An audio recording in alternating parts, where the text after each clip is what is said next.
Assalamualaikum warahmatullahi wabarakatuh. Perkenalkan, nama saya Elvira Aldina.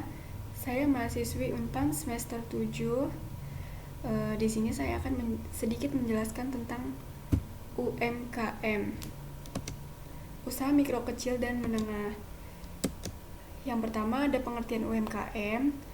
Pengertian UMKM yang mana ini merupakan satu model baru dalam kegiatan perniagaan atau perdagangan.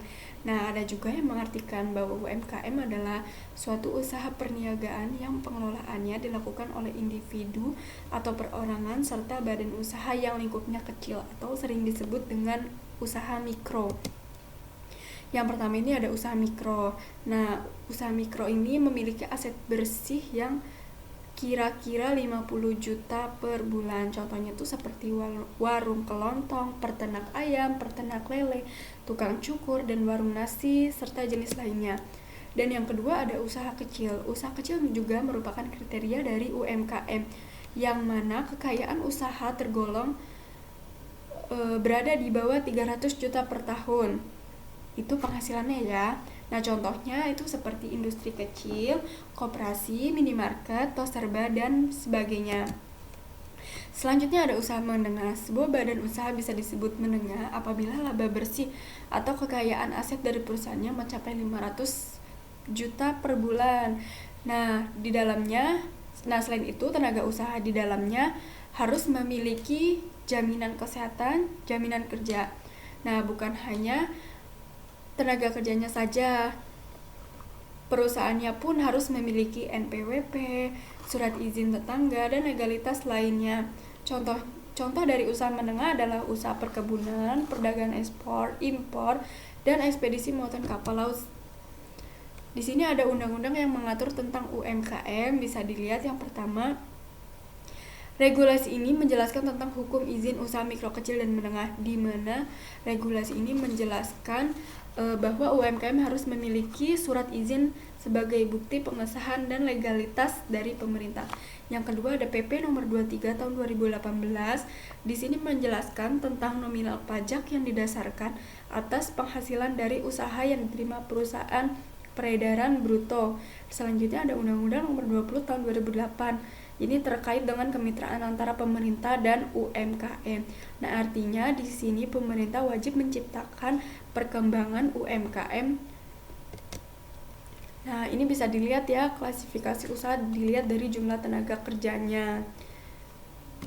Selanjutnya, contoh-contoh UMKM itu ada petani tulang lahan, nelayan tanpa perahu, industri kecil, usaha kerajinan tangan, pedagang kecil, dan pengajar koran. Selanjutnya ini ada masalah-masalah yang sering dihadapi oleh UMKM. Yang pertama masalah internal. Yang pertama rendahnya profesionalisme tenaga pengelola usaha UMKM. Kembali kepada SDM-nya yang belum profesional dalam mengelola usaha UMKM. Yang kedua, ada keterbatasan modal dan akses terhadap pasar. Yang ketiga, kemampuan penguasaan teknologi yang masih kurang. Masalah eksternal, yang pertama iklim usaha yang kurang menguntungkan bagi usaha kecil. Yang kedua kebijakan pemerintah nih yang masih belum berjalan sebagai yang kita harapkan. Yang ketiga kurangnya dukungan. Yang keempat masih kurangnya pembinaan, bimbingan, manajemen, dan peningkatan kualitas sumber daya manusia. Dan selanjutnya ada faktor perkembangan UMKM Indonesia. Yang pertama itu ada pemanfaatan sarana teknologi informasi komunikasi. Kenapa UMKM harus dijalankan dengan go digital? Karena pemasaran secara online sangat menguntungkan. Jaringan internet yang sekarang semakin luas dan semakin banyak, maka peluang yang didapatkan dalam bisnis online ini sangatlah besar. Zaman sekarang siapa sih yang nggak tahu online? Apapun kita cari di online. Selanjutnya ada kemudahan pinjaman modal. Yang ketiga, menurunnya tarif PPh final. Selanjutnya, kelebihan UKM. Ukuran yang kecil dan tentunya fleksibilitas yang pengusaha kecil menengah memiliki berbagai kelebihan. Yang pertama, fleksibilitas operasional. Fleksibilitas di sini tuh artinya mudah dan pergeseran. Nah, misalnya itu pergeseran selera konsumen, tren produk. Dan yang kedua adalah kecepatan inovasi. kita bisa lihat nih apa yang lagi berkembang secara pesat secara ini dan apa yang lagi banyak dicari oleh orang-orang saat ini. Yang ketiga, biaya rendah. Yang keempat ada kemampuan fokus di sektor yang spesifik. Dan selanjutnya ada kelemahan UKM. Nah, usaha kecil menengah selain memiliki kelebihan pasti mengandung kelemahan yang membuat pengolahannya mengalami kesulitan dalam menjalankan tugasnya. Yang pertama, sempitnya waktu untuk melengkapi kebutuhan. Karena sebab sedikitnya jumlah pengambil keputusan usaha kecil mengkerap terpaksa harus pontang-panting menjadi produksi, sales, dan marketing, mengakibatkan tekanan jadwal yang besar membuat mereka tidak bisa fokus menyelesaikan masalah satu persatu. Dan yang kedua ada kontrol ketat atas anggaran pembiayaan.